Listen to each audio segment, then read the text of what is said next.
What's going on, guys? This is Cardfight Junkie here with another deck profile. This one is gonna be on Pale Moon, so this is my buddy John. Check out that awesome shirt, man. Going retro with the Power Rangers, dude. You can't beat that. So how's it going, John? Not too bad. Not too bad. So you ready to do this deck profile? We'll give it a shot. All right, let's do this. Start with the starting Vanguard. What do you got for us? So with my starting Vanguard, I use the girl across the gap. Okay, why do you use the starting Vanguard?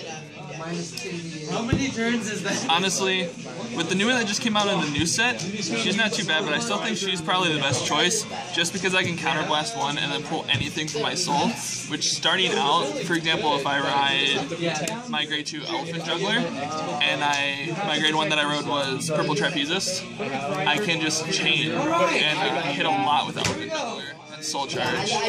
Alright, so that's it. And let's see your grade 3s. My grade 3s now, I run this a little weird, I guess. So it's a little unusual for a Pale Moon deck, Yeah. right? It seems like you mix it up here. Let's see what you got. You got Alice's. I got 3 Alice's. I run 4 Nightmare Invaders. 12k attackers, right? Yeah. When it attacks a Vanguard. Yeah, only when it attacks a Vanguard. And the good thing about these is they can hit the magic number. Oh, yeah, we're in the middle of a video. Yeah, so it's a...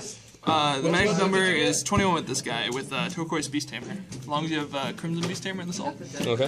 Turquoise is a +9 booster.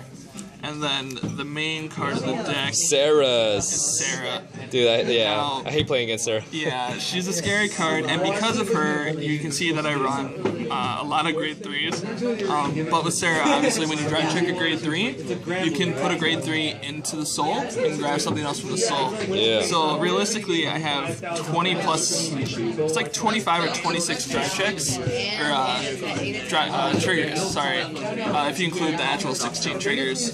Plus all those, 11 grade 3s, so you have a higher chance of revealing or getting a grade 3 when you drive check, right? Yeah, so if you don't hit a trigger, you actually hit a grade 3, that's still technically a trigger. Right. So you want your main Vanguard as Sarah and have Alice in your rear. Yeah, basically you run Sarah on the Vanguard circle, and then just put Alice and Midnight Invader on rears. If you don't have Sarah in your hand, like, she's non-existent, she just doesn't like to draw, and you have one of these in your hand, I would ride Midnight Invader and still always put Alice on the rear, just because her effect is only possible if she's on the rear. And Midnight Invader, it's a Vanguard or rare ability, so it's better to just keep him, where he's usable. Okay. So that's it for grade 3s. And let's go on to grade 2s. I run one of these guys. Is that like a tech choice? Yeah, because honestly, if I soul charge him, I'm not gonna cry about it. But if I do get him in my opening hand, and I ride him as my Vanguard for grade 2, every time I lay another card after that in the rear guard, I get to soul charge one. And the more I soul charge, the better, because the more possibilities I get to pick from. Right. So the more my soul, the more fun I have. I run one of her. Again, just more of a tech choice. Assuming I don't have Crimson Beast Tamer in the soul, by the time I get a Turquoise Beast Tamer, I will play her, and then I can pick any grade 2 by counterblasting one, well, grade 2, grade 1, and put it in my soul.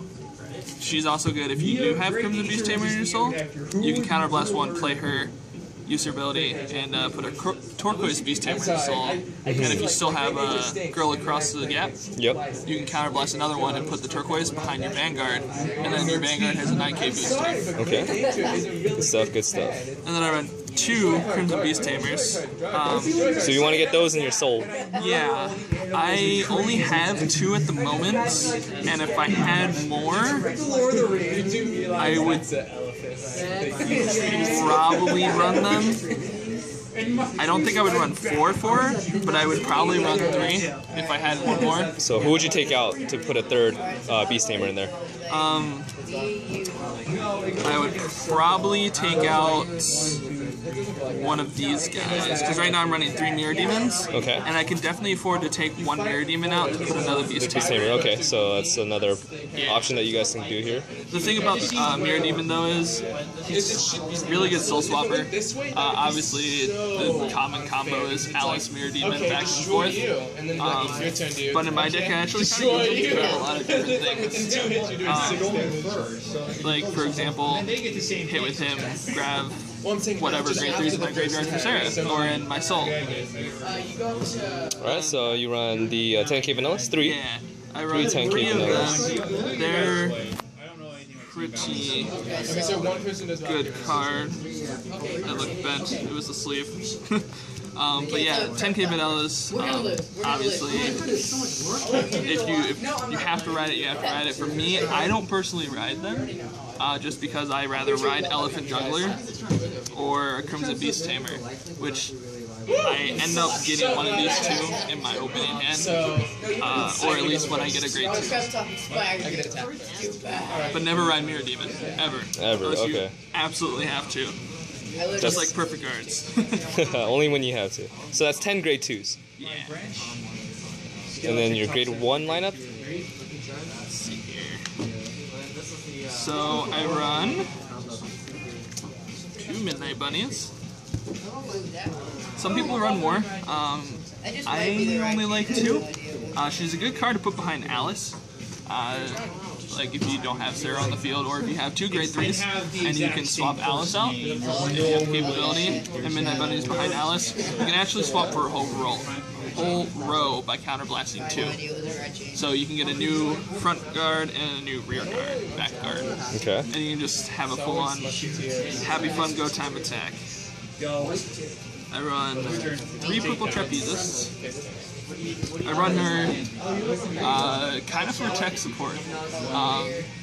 Like if I end up drive checking into Crimson Beast Tamer mid-game, and I have a Purple Trapezist in my hand, I can play Crimson Beast Tamer and any of my rear guards, and then play Purple Trapezist, put Crimson Beast Tamer into my soul, and grab something from it. So that way Crimson Beast Tamer's in the soul, and then I can just grab whatever else I want. She's also a really good combo effect with Elephant Juggler if he's on the field. It's multiple soul charging. And then you got 4 Turquoise Beast Tamers. That's the one where It becomes a 9k boost. Right. I run 4 right now, and I could probably cut it to 3. 3 definitely isn't a bad number, considering I only have 2 Crimson Beast Tamers.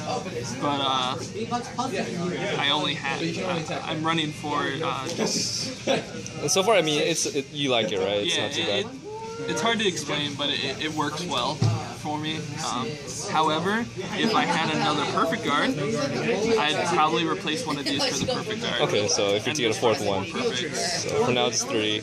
Yeah, I mean that's kind of a tough call because 3 perfects I think is good enough for the deck, but 4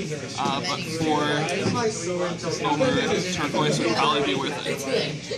Okay. 6, 7, 8, 7, 10, 12 grade 1s. And triggers. And then we got the fun triggers. So I run 2 draws, 2 different kinds. If you ask me why, I will look back in your face and tell you I have no idea. Really random, but yeah, they honestly, I don't know if has it ever psyched you out personally? Like, have you ever thought when you see multiple draw triggers, like 2 different versions, if I had more, like if I run 4 of each? yeah. I think it's a good psych capability. I don't have them in there for that, but if it's like somebody out, more the merrier, right? That's right. 2 stands. I have 4 of these guys, but as much as I like them, I don't use them too much. Its ability to hold, put in the soul, unflip the damage, it's really good. It really is. It just, it's really situational. I find myself drive checking more with Sarah than I do counter blasting anymore with Alice. But, I don't know. Some people are different. I run 4 heals. Standard. Yeah. Obviously, you can see one's different. Again, if it's like somebody out, then, you know, thumbs up. And then we got 4 crits. And 8 crits. So 8 crits, alright. 8 crits. Happy fun time with crits. And the stand trigger actually can... I noticed like when I was playing against you with stand triggers, it was a difference maker. It can be, especially if like you drive check with the Sarah. Yeah. And oh yeah. You drive check Sarah away, and then you get a stand trigger, and then you can stand the rear guard and do like and get a full attack. That's so good. It's definitely helpful. I mean, you know me, I always get a crit trigger on my first Vanguard attack. So consistently. It's a little ridiculous, but I don't know, that's it for the deck. Alright, so let's do a scenario. Like, let's say, you know, let's set up a field where you have Sarah as your Vanguard, and like an Alice as a front rear, and like a Midnight Invader, or a random grade 2. And then like your boosters. And let's do like just one like where an ideal field? Yeah, an ideal field. An ideal field would probably... Let's do it upside down. So that... Oh yeah, sorry. So this is what your field looks like. And then let's say you have boosters. I'd probably have 1 Turquoise Beast Tamer, and my luck is good enough to have 2. That's what I would put. And then an ideal field would probably be 3. The odds of that happening for me though are pretty slim. Okay, let's say your field looks like this, and it's your turn, right? Yeah. It's your turn, you draw, blah blah blah, and then who do you attack with first in this case? With this setup, yeah, I would hit Alice first. Okay. Solely because if they let the attack go through, you can counterblast 1. Okay. And then swap her for anything else in the soul. Okay, and then you can bring whatever out, and then in attack position, right? Yeah, and it doesn't matter if there's another grade 3, because with Sarah, you got another grade 3 right here. Right. So, I mean, you can pull another grade 3 if you have in there in case Sarah drive checks 2 grade 3s, and then you can get 2 new guys. Okay. But all in all, it really doesn't matter too much. Okay, so in this case, let's say you attack with Alice. Let's say your opponent guards, okay? Your opponent guards, and you attack with your Vanguard next, correct? Or would you attack with Midnight Invader? Because you run stands too, so... Yeah, I would still attack with this guy. So you attack with your with Sarah last. Yeah, okay. Again, just for the capability of pulling those double grade 3s. Because why waste an attack? I mean, I'm pretty... Yeah, it's a May ability, correct? Yeah, you may pay the cost. So it's optional. So I mean, I guess you can do it either way, but for me, I like to kind of just hit when I can. I mean, that's 21k right there. So a lot of people are gonna either guard or just take the damage. Right. And then save the perfect guard for Sarah because she's 22. Okay, so let's say you attack with your Vanguard, right? Yep. And you do a drive check, and let's say you drive check a grade 3. I would swap Alice. So so put Alice in.